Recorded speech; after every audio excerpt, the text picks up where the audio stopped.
내가 진실로 진실로 너희에게 이르노니 한 알의 밀이 땅에 떨어져 죽지 아니하면 한 알 그대로 있고 죽으면 많은 열매를 맺느니라. 자기의 생명을 사랑하는 자는 잃어버릴 것이요 이 세상에서 자기의 생명을 미워하는 자는 영생하도록 보존하리라. 사람이 나를 섬기면 나를 따르라. 나 있는 곳에 나를 섬기는 자도 거기 있으리니 사람이 나를 섬기면 내 아버지께서 그를 귀히 여기시리라. 지금 내 마음이 괴로우니 무슨 말을 하리요. 아버지여 나를 구원하여 이때를 면하게 하여 주옵소서. 그러나 내가 이를 위함이니 이때에 왔나이다. 아버지여 아버지의 이름을 영광스럽게 하옵소서 하시니 이 하늘에서 소리가 나서 이르되 내가 이미 영광스럽게 하였고 또 다시 영광스럽게 하리라 하시니 곁에 서서 들은 무리는 천둥이 울었다고도 하며 또 어떤 이들은 천사가 그에게 말하였다고도 하니 예수께서 대답하여 이르시되 이 소리가 난 것은 나를 위한 것이 아니요 너희를 위한 것이니라.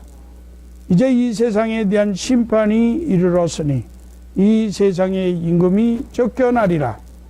내가 땅에서 들리면 모든 사람을 내게로 이끌겠노라 하시니 이렇게 말씀하시면 자기가 어떠한 죽음으로 죽을 것을 보이심이로라.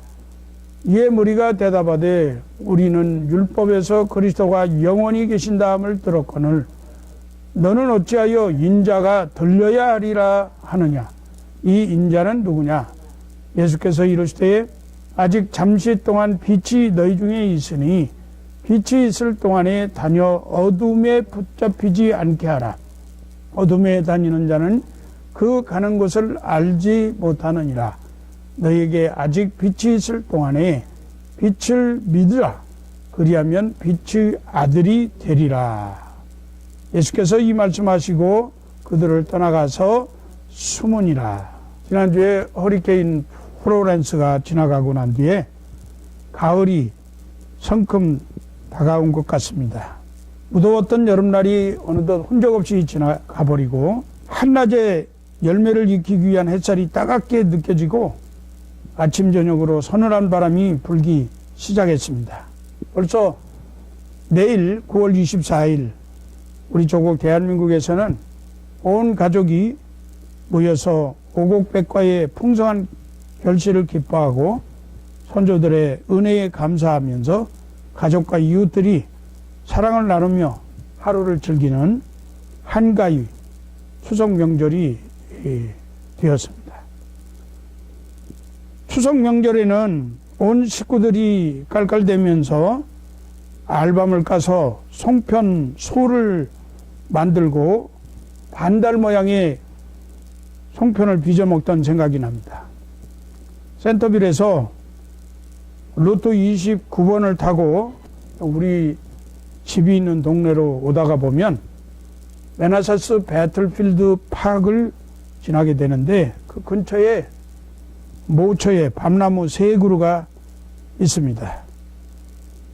그 밤나무에 밤송이들이 토실토실하게 열매를 맺었답니다. 제 아내가 그 알밤을 좋아해서 밤송이가 똑똑 떨어지는 것을 보고 한아름 주워왔는데 어린아이처럼 기뻐하면서 그 알밤을 익혀가지고 맛있게 먹는 모습이 얼마나 귀여웠던지 모르겠습니다. 저는 사실 익혀먹는 밤보다 생밤 까먹는 것을 더 좋아해가지고 제가 칼로 생밤을 까서 먹곤 합니다. 고향의 추석 명절이 그리운 이 가을날 이름 모를 지나가는 나그네에게 맛있는 열매를 많이 맺어서 한아름 선물한 이 밤나무가 어찌 그렇게 고맙고 대견한지 모르겠습니다. 우리 인생의 계절도 그런 것 같아요. 따스하고 찬란한 날이 있는가 하면 참 스산하고 바람 부는 외로움을 주는 그런 날도 있고 비 오듯 쏟아지는 그 눈물이 있는 날도 있으면서 아주 고통스럽게 여겨지는 추운 겨울날과 같은 그런 날씨도 있습니다. 이러한 풍전 세월과 계절을 감내하고 지나다가 보면 어느덧 우리 삶에 풍성한 열매를 맺게 된다고 생각합니다. 이처럼 삼라만상이 열매를 맺는 가을에 우리 성도들도 신앙의 풍성한 열매를 많이 맺으면 좋겠다는 뜻에서 오늘 본문에서 주님이 말씀하신 죽어서 풍성한 생명을 많이 맺는 하나의 미래에 대해서 생각해 보면서 여러분과 제가 비차의 은혜를 나누려고 합니다. 풍성한 열매를 맺는 유일한 법칙이 있습니다. 사람이나 짐승이나 살고자 하는 강한 생존 본능이 있게 마련이죠.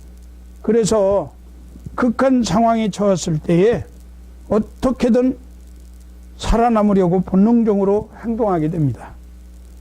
그래서 어떻게 생존해야 할지 많은 사람들이 관심을 갖고 연구합니다. 그런데 역설적이긴 하지만 그리스도인들의 주된 관심은 사는 것이 아니라 죽는 것이 사는 것이라는 것입니다. 어떻게 내 자신을 죽일 것인가에 대해서 관심하는 것이 그리스도인들의 삶입니다. 사도 바울은 고린도전서 15장 31절에서 형제들아 내가 그리스도 예수 우리 주 안에서 가진 바 너희에게 대한 나의 자랑을 두고 단언하노니 나는 날마다 죽노라 이렇게 고백을 했습니다. 왜냐하면 예수님께서 그렇게 하셨고 그리스도의 제자들은 예수 그리스도의 죽음을 따라서 사는 사람들이기 때문에 그렇습니다. 오늘 말씀에는 어떤 조건 아래서도 반드시 성립되는 한 가지 생명의 법칙이 나옵니다. 이것이 풍성한 열매를 맺는 유일한 법칙인데요. 요한복음 12장 24절 말씀에 내가 진실로 진실로 너희에게 이르노니 한 알의 밀이 이 땅에 떨어져 죽지 아니하면 한 알 그대로 있고 죽으면 많은 열매를 맺는다. 이 말씀은 하나님의 아들로 이 땅의 모든 사람의 구원을 위해서 오신 예수 그리스도의 사역이 어떻게 완성될 것인가 하는 것을 보여주고 있는 말씀입니다. 예수 그리스도께서 하늘 영광을 버리시고 한 알의 밀로 세상에 오셔서 십자가에 죽으심으로 많은 생명을 얻는다는 생명의 법칙, 죽어야 사는 인생의 본이 되셨습니다. 주님은 이 말씀을 통해서 우리에게 심고 거두는 법칙을 통하여 죽어야 사는 인생에 대한 교훈을 주시고 계시는 것입니다. 20절 말씀부터 우리 한번 말씀을 보겠습니다. 명절에 예배하러 올라온 사람 중에 헬라인 몇이 있는데 그들이 갈릴리 베세다 사람 빌립에게 가서 청하여 이르되 선생이여 우리가 예수를 배웁고자 하나이다 하니 빌립이 안드레에게 가서 말하고 안드레와 빌립이 예수께 가서 여쭈니 예수께서 대답하여 이르시되 인자가 영광을 얻을 때가 왔도다. 헬라인 사람 중에서 몇 사람이 예루살렘에 유대교의 명절을 지키러 왔다고 했습니다. 그런데 그들이 빌립에게 가서 예수를 만나고 싶다고 말을 했습니다. 그리고 그 말을 빌립이 안드레에게 전해서 안드레와 빌립이 예수님께 가가지고 헬라인 몇몇이 당신을 뵙고자 합니다. 이렇게 말씀을 드렸습니다. 이 소식을 들은 예수님은 이 헬라인들이 자기를 찾아온 사건을 하나의 사인으로 생각을 하신 듯 인자의 영광을 얻을 때가 왔다. 이렇게 말씀을 하셨습니다. 하나님을 알지 못하던 헬라인들이 이제 구원의 문제를 가지고 예수님을 만나기 위해서 온 것을 보시고 예수님께서는 자신이 영광을 얻을 때가 왔다고 말씀하신 것입니다. 그런데 그 영광이 무엇과 연관된 것이겠습니까? 그 영광은 예수님의 죽음과 연관된 것이었습니다. 예수님은 자신을 땅에 떨어진 하나의 밀에 비유했어요. 이제 며칠 후에면 십자가에 달려 죽으셔야 합니다. 그러나 예수님은 하나의 밀이 죽을 때 많은 열매를 맺는 것처럼 자신이 죽게 될 때 유대인뿐만 아니라 이방인까지도 구원 얻을 것을 아셨습니다.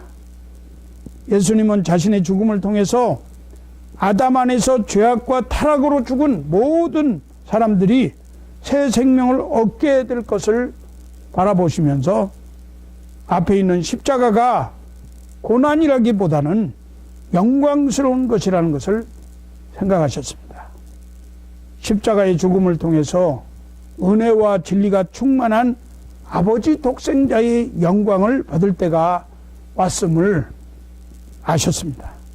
그리고 예수님은 하나의 밀이 땅에 떨어져 죽으면 많은 열매를 맺는다는 진리가 자신의 삶뿐만 아니라 누구에게나 똑같이 적용되는 생명의 법칙임을 말씀하시고 계시는 것입니다. 하나의 밀이 땅에 떨어져 죽지 아니하면 하나를 그대로 있고 죽으면 많은 열매를 맺느니라. 하나의 밀이 죽어야 많은 열매를 맺는다는 이 진리는 너무나 멋있고 아름다운 말이어서 많은 사람들이 인용을 합니다. 그리고 누구나 이 법칙을 잘 압니다. 그러나 누구나 실천하는 것은 아닙니다. 막상 자신이 밀알로 죽어야 할 때가 되면 생각이 달라져요. 왜 하필 내가 죽어야 하나? 다른 사람이 죽으면 안 되는가?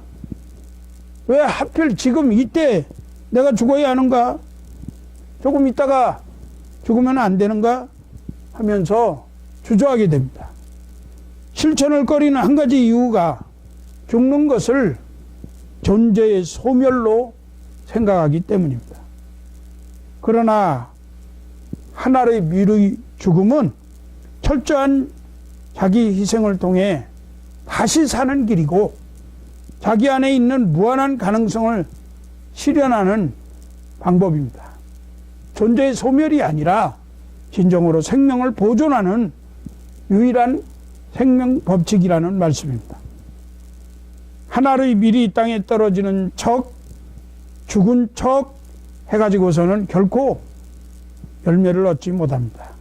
왜냐하면 죽어야 사는 인생의 진리는 우리의 삶에 있어서 풍성한 열매를 맺을 수 있는 법칙이기 때문입니다.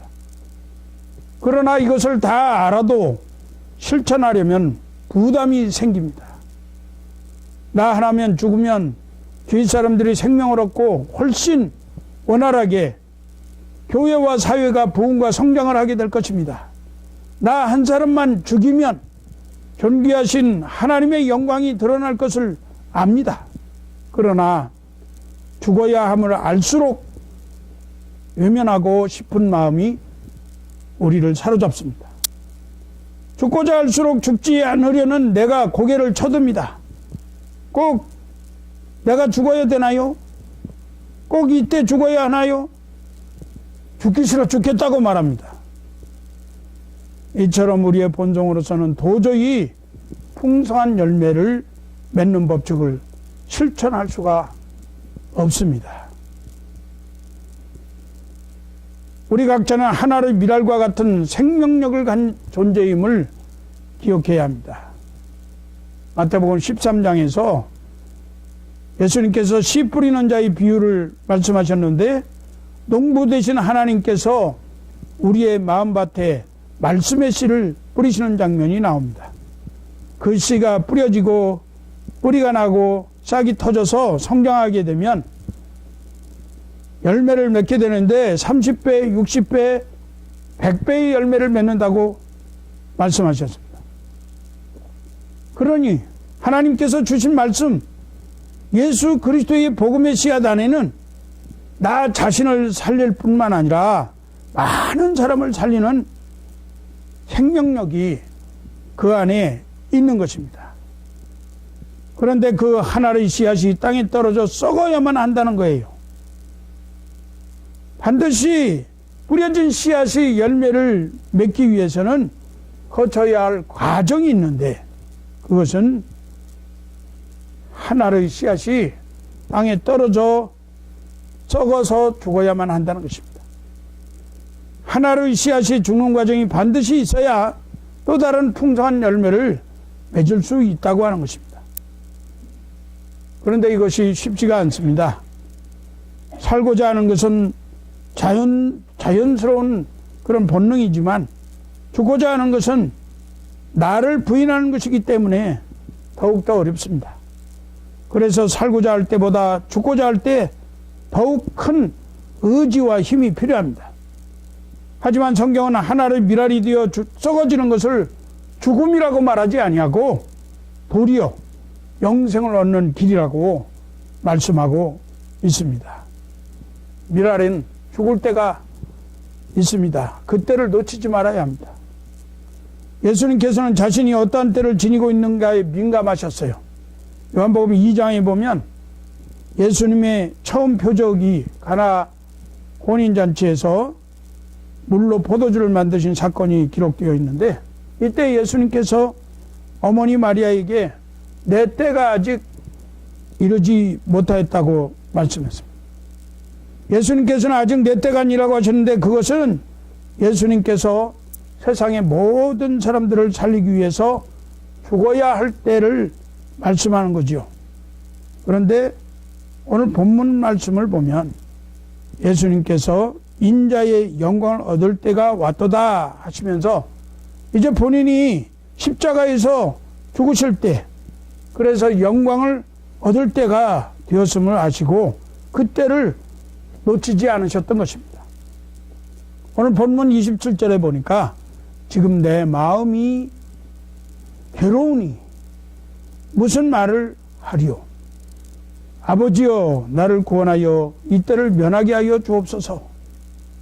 그러나 내가 이를 위하여 이 때에 왔나이다. 이 27절 자세히 살펴보면 예수님께서도 내가 이 때에 죽어야 한다는 사실로 괴로워하셨습니다. 예수님께서는 죽음을 통해서 영광을 얻을 때가 왔음을 잘 아셨지만 그 마음은 심히 민망하고 괴로웠다고 말씀합니다. 민망하다, 괴로웠다. 이것은 예수님의 마음이 죽음 앞에서 얼마나 심한 갈등과 고통 가운데 있었는지를 표현해 주는 말씀입니다.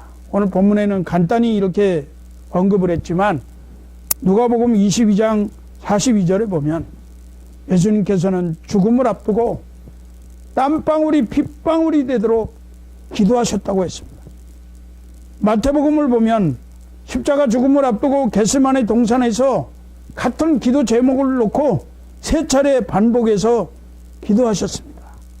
예수님은 피땀 나는 기도의 투정을 통해서 하나님의 뜻에 자신을 복종시키려고 자신을 죽이기 위한 노력을 했던 것입니다.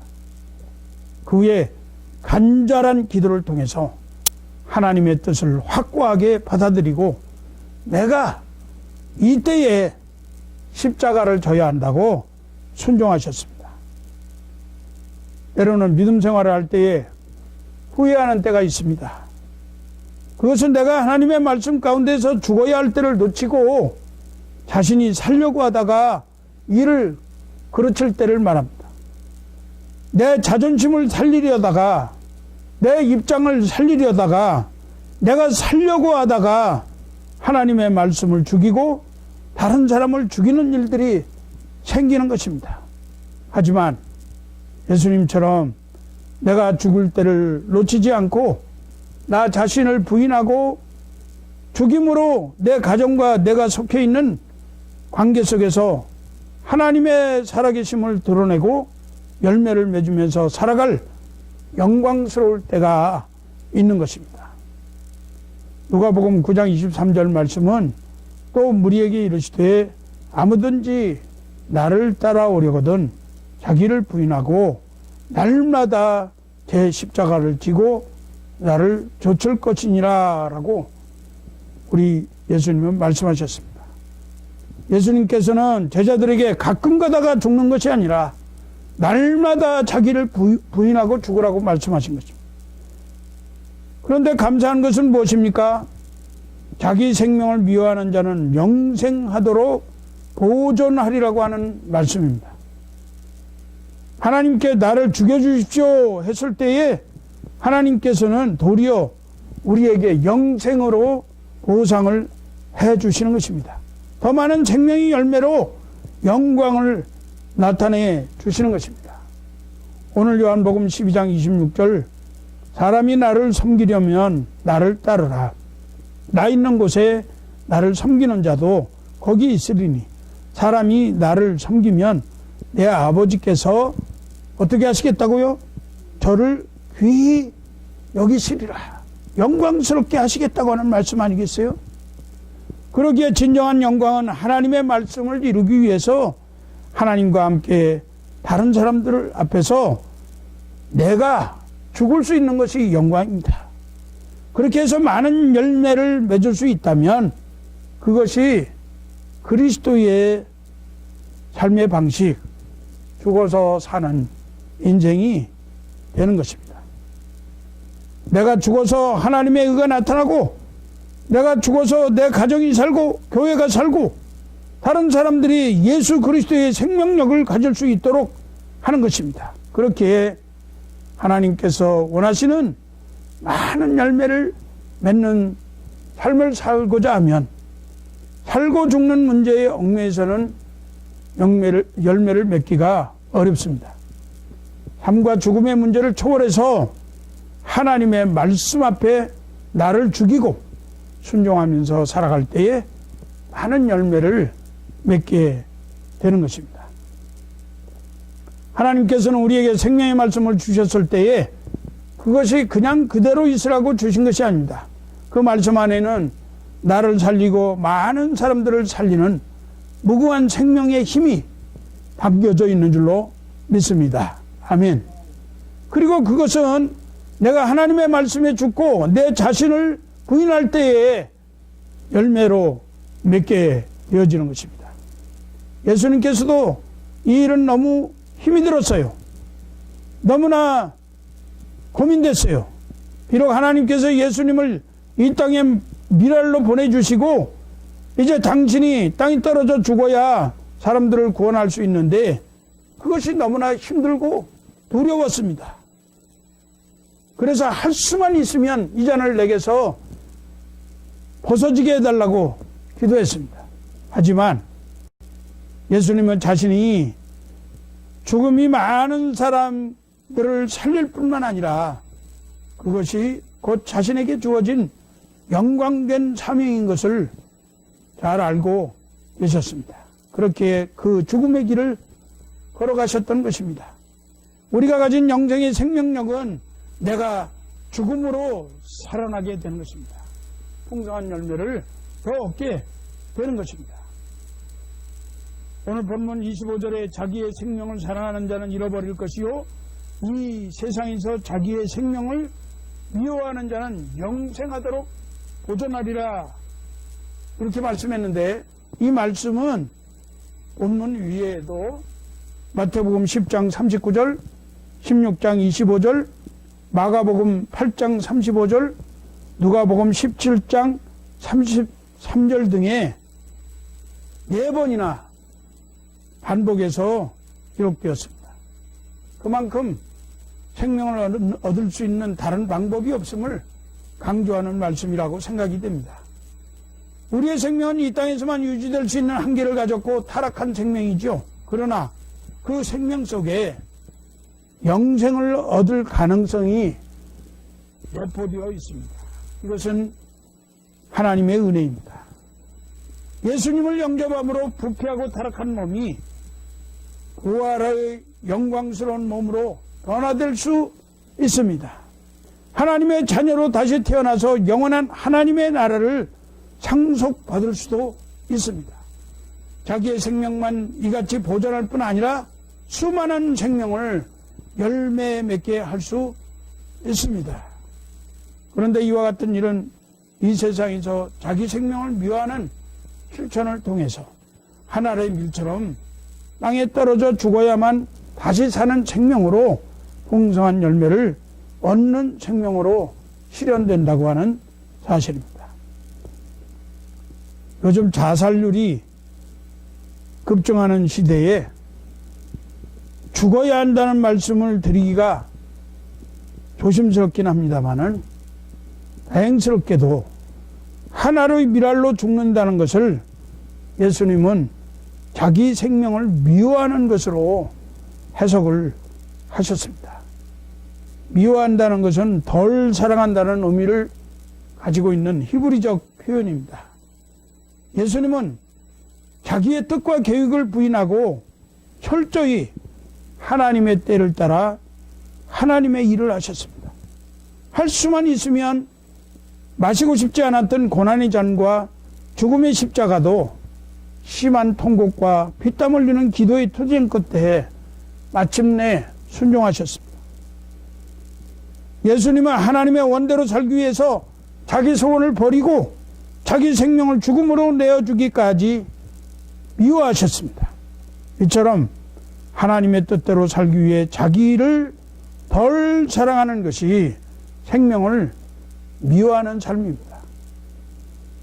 자기 생명을 더 사랑하는 사람은 이기적인 욕심과 타락한 본성을 쫓아서 쾌락을 쫓아 즐기며 살아갑니다. 게으름과 안일에 빠져서 하나님의 뜻에 순종해야 할 영광의 때를 놓치게 됩니다. 그들은 결국 하늘 그대로 있다가 소멸되고 말 것입니다. 그러나 자기 생명을 미워하는 사람은 하나님께서 영생하도록 보존하신다는 것을 아멘. 죽음으로 다시 사는 인생에 대해서 우리는 생각하고 있습니다. 오늘 본문 요한복음 12장 28절에 내가 이미 영광스럽게 하였고 또 다시 영광스럽게 하리라 하는 말씀이 있는데요. 하나님은 예수님의 간절한 기도에 예수님의 죽음을 통해서 반드시 영광을 받으실 것이라고 하는 확신을 주셨습니다. 예수님은 이 세상의 임금이 쫓겨날 것과 십자가 죽음으로 모든 사람이 주께로 돌아오게 될 것을 확신하셨습니다. 그리고 마침내 예수님은 자신이 말씀하신 미랄의 진리를 실천하셨습니다. 우리를 위해 죽으셨고 그 결과 모든 만물이 그 앞에 무릎을 꿇고 그리스도의 경배를 받는 만왕의 왕이 되신 것입니다. 빌립보서 2장 8절에서 11절 말씀은 사람의 모양으로 나타나사 자기를 낮추시고 죽기까지 복종하셨으니 곧 십자가에 죽으심이라.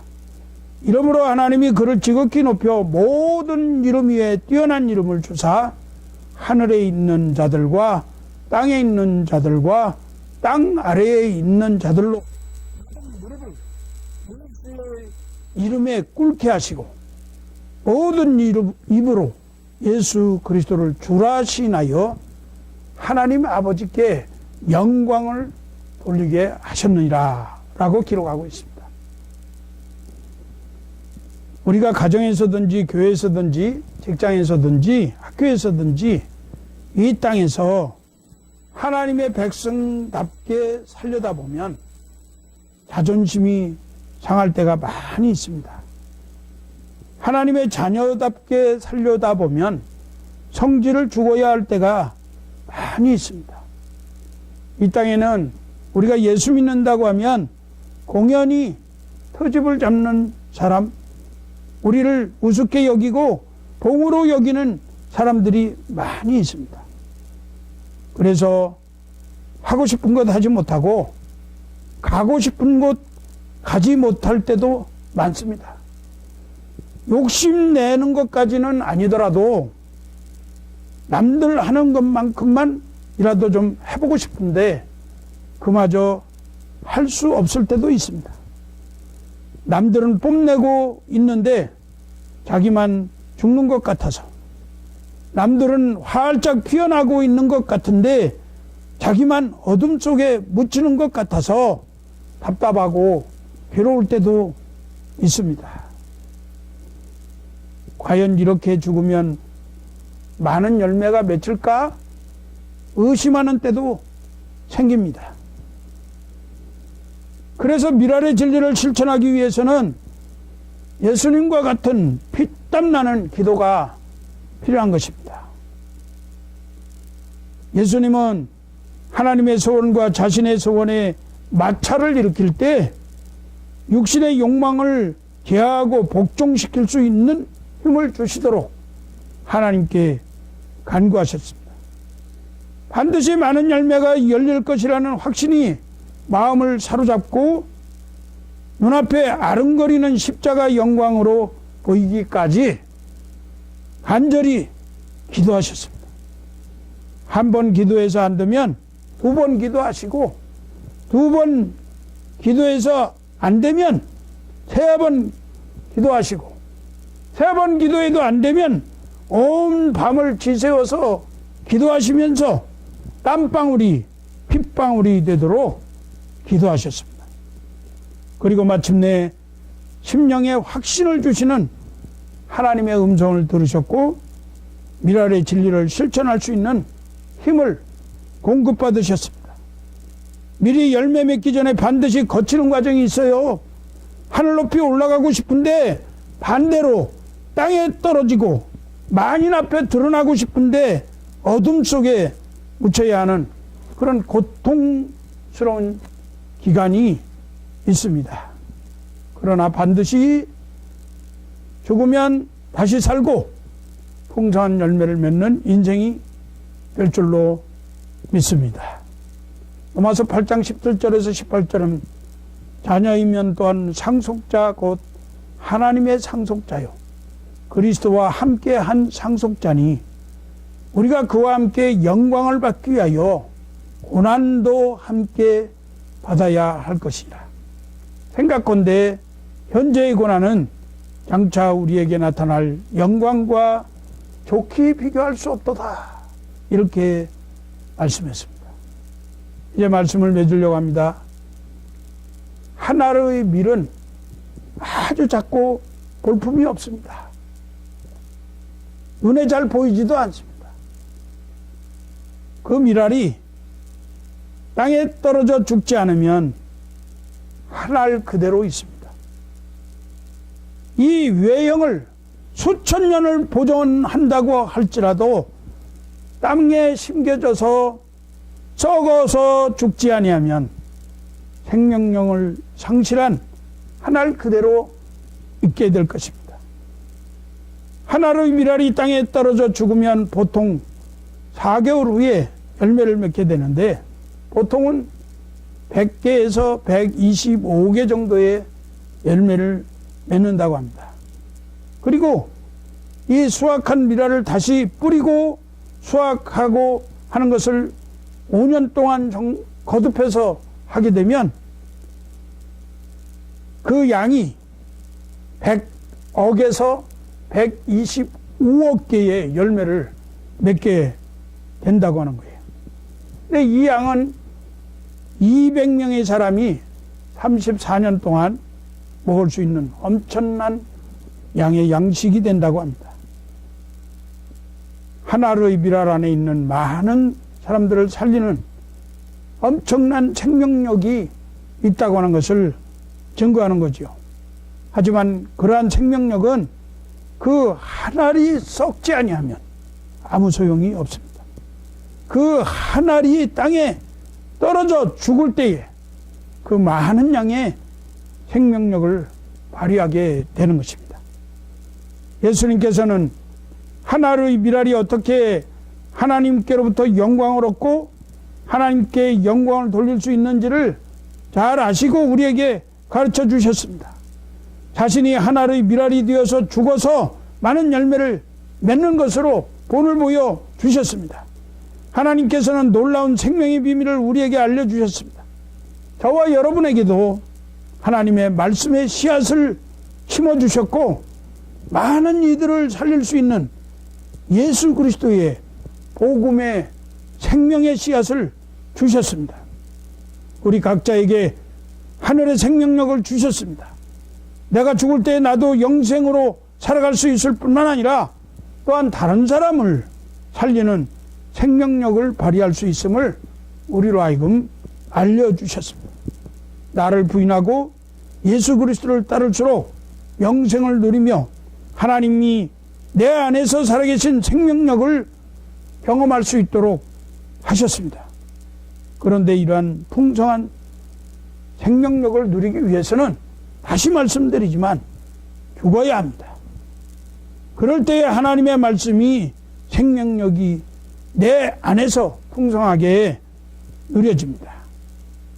그리고 그 생명력이 다른 사람에게 전해지고 다른 이들을 살리는 일들을 감당하게 되는 것입니다. 그래서 우리는 죽어야 사는 인생이 되는 것입니다. 사랑하는 성도 여러분, 그리고 오늘 이 귀한 말씀을 통해 은혜를 나누고자 하는 모든 열방과 나라와 민족들이요, 예수님께서 영광을 받으실 그런 죽어야 될 때를 놓치지 않으셨던 것과 같이 내가 죽어야 할 때가 언제인지를 잘 알고 잘 죽음으로써 하나님의 생명력을 경험할 수 있게 되기를 소원합니다. 이 가을 풍성한 생명의 열매로 하나님께 영광을 올려드리고 우리 자신이 죽어서 많은 이들이 살아나는 놀라운 은혜의 새 생명의 역사가 우리 모두에게 있기를 간절히 주 예수 그리스도의 이름으로 축원합니다.